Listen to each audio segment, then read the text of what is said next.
What's going on, guys? I've got here a 2006 Honda CR-V, and I'm going to use this car to point out to you the location of the two fuses for the starter. I'm going to show you where you can find your starter relay, and I'm also going to give you some troubleshooting steps for what to look out for when your Honda CR-V won't start. So to begin, if your engine will not turn over with your car in park, try shifting it into neutral. These cars have a safety system where unless they detect that you're either in park or neutral, the computer will not allow the engine to turn over. So that sensor can fail. And so one of the first things I do is to try in both park and neutral. Now moving on from that, let's go take a look under the hood. This is where we can find the two fuses that provide power to the ignition switch. And it's the ignition switch that ultimately sends power to the starter. So we're gonna find those two fuses underneath this cover. We pinch these tabs together while lifting up. Now the first fuse for us to check is this 100 amp fuse right here. This receives power right off the battery, and it feeds our 50 amp fuse here, which sends power to the ignition switch. Now one thing I want to mention, I have seen a few instances where these screws can get loose and cause intermittent problems with the car not starting. So take a Phillips and make sure that these screws are tightened down.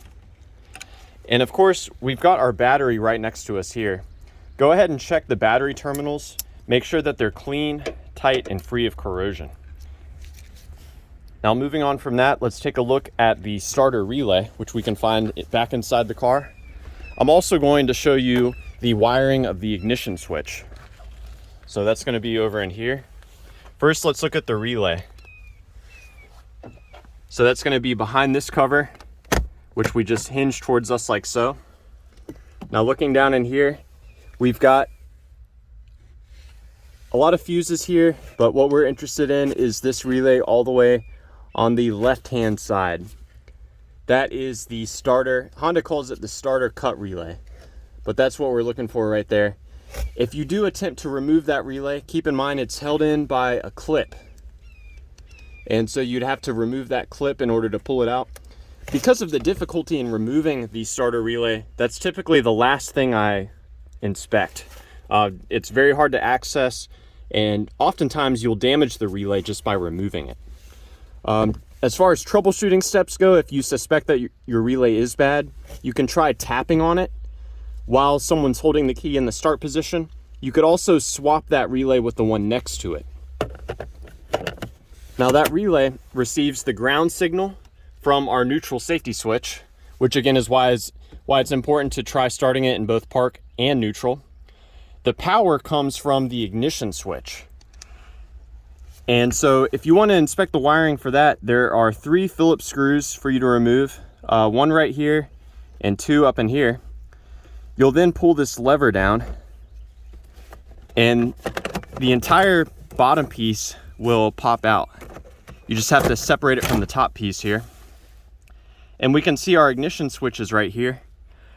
The 50 amp fuse that I pointed out to you under the hood, it provides a constant power to this white wire right here. So if those fuses are intact, you should always see battery power present at that wire. Now tucked back away in here is a black white wire. You can just barely see a little shadow of it there.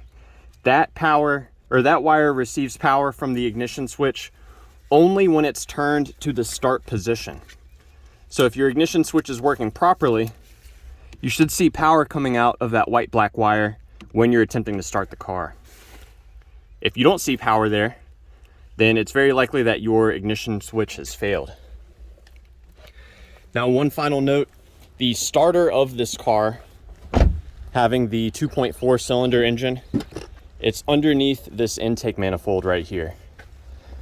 And I found really the best way to get to it is to just remove that intake manifold. A lot of people will try to replace that starter from the bottom, but it's really just a waste of time. Go ahead and take that intake off.